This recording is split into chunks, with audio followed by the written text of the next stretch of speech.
Information coming in that there's been a joint operation in which 3 pro-Khalistan extremists have been killed in an encounter. Cops from Uttar Pradesh and Punjab have killed 3 suspected terrorists, pro-Khalistan terrorists, in an encounter. We are told these were the ones involved in the Gurdaspur police station attack. And we're getting information that these were from the Khalistan Commando Force. This is in Pilibhit, where the encounter has taken place, where the miscreants threw grenades and bombs this is in the backdrop of the grenades and bombs that were thrown at a police post in Gurdaspur in Punjab. Arms and ammunition have been recovered. The 3 pro-Khalistan extremists who have been killed, their identities have been confirmed. Gurvinder Singh, Virendra Singh and Jaspreet Singh have been killed in this joint operation of the state police in this police encounter. These are the details coming in. We'll try and get more clarity on what exactly happened. The encounter has happened in Pilibhit, and that's the reason that you've had cops from both Uttar Pradesh and Punjab who were involved in it. So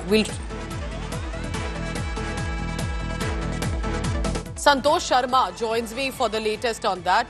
Santosh, good morning. What are the details that you are picking up? कहाँ पर ये encounter हुआ है और थोड़ा हमें backdrop इसका समझाएं, क्योंकि जॉइंट ऑपरेशन है ये 2 स्टेट पुलिस के साथ. Good morning. ये जो ज्वाइंट ऑपरेशन है, खालिस्तानी कमांडो फोर्स के जो 3 जो आरोपी थे, जो कमांडो फोर्स के खालिस्तानी 3 आतंकवादी थे, गुरविंदर सिंह, वीरेंद्र सिंह और जसप्रीत सिंह, ये पीलीभीत के पूरनपुर इलाके में आकर के पहुंचे हुए थे. पंजाब पुलिस इनको लगातार ट्रैक कर रही थी, उनके पीछे लगी थी, और उसी में पंजाब पुलिस और पीलीभीत पुलिस के ज्वाइंट ऑपरेशन है. सबसे बड़ी बात, इस ज्वाइंट ऑपरेशन में पंजाब पुलिस के साथ साथ एसपी पीलीभीत अविनाश पांडे अपनी टीम के साथ खुद इसमें इन्वॉल्व हुए, और उसके बाद 3 जो खालिस्तानी कमांडो फोर्स के संदिग्ध हैं ये मारे गए हैं. और सबसे बड़ी बात कि इनके पास से 2 AK-47 राइफल और 2 ग्लॉक पिस्टल बरामद हुई हैं.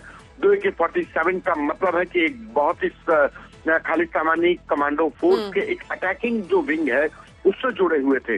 और पंजाब के गुरदासपुर में जो बीते दिनों एक चौकी के ऊपर हमला हुआ, हैंड ग्रेनेड के जरिए हमला हुआ, उस पूरी घटना को लेकर के इन तीनों की तलाश थी पंजाब पुलिस को.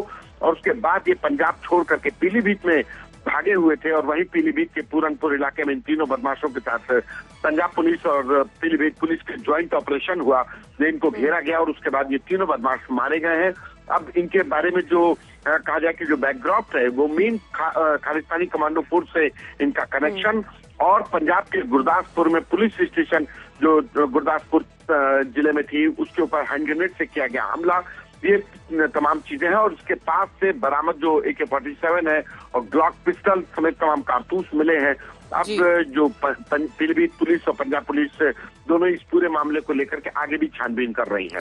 तो हम कह सकते हैं कि संतोष, जो 3 ये एक्सट्रीमिस्ट रहे हैं, ये पुलिस रेडार पे थे, उनके डेटा में थे, उनको ट्रैक किया जा रहा था. बट ये एक और सवाल उठता है संतोष, दैट मीन्स ये जो नेटवर्क है ये सिर्फ पंजाब तक सीमित नहीं है, ये उत्तर प्रदेश में भी हम देख रहे हैं कि एक्टिविटीज दैट मीन्स इन्वॉल्व है अगर ये ऑपरेशन पीलीभीत में हुआ है. डेफिनेटली पीलीभीत जब 90s और 80s में जब सिख आतंकवाद ज्यादा था, उस समय पर एक गढ़ हुआ करता था. पीलीभीत बरेली का जो इलाका, तराई क्षेत्र का जो इलाका है, वहाँ पर तमाम जो दुर्दांत जो खालिस्तानी कमांडो फोर्स के जो आतंकवादी थे वो वहां पर रहे, और उनको पुलिस ने समय समय पर एनकाउंटर में मारा भी.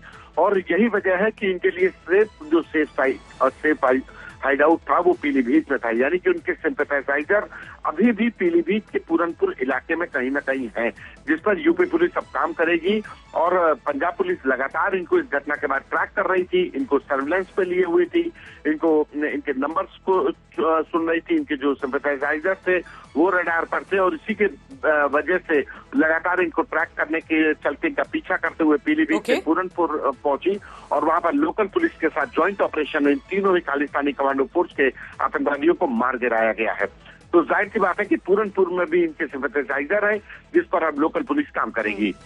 All right, so this is the information that has come. We'll try and get more details as and when about as much about the network that has been from Punjab to UP and what precisely is happening.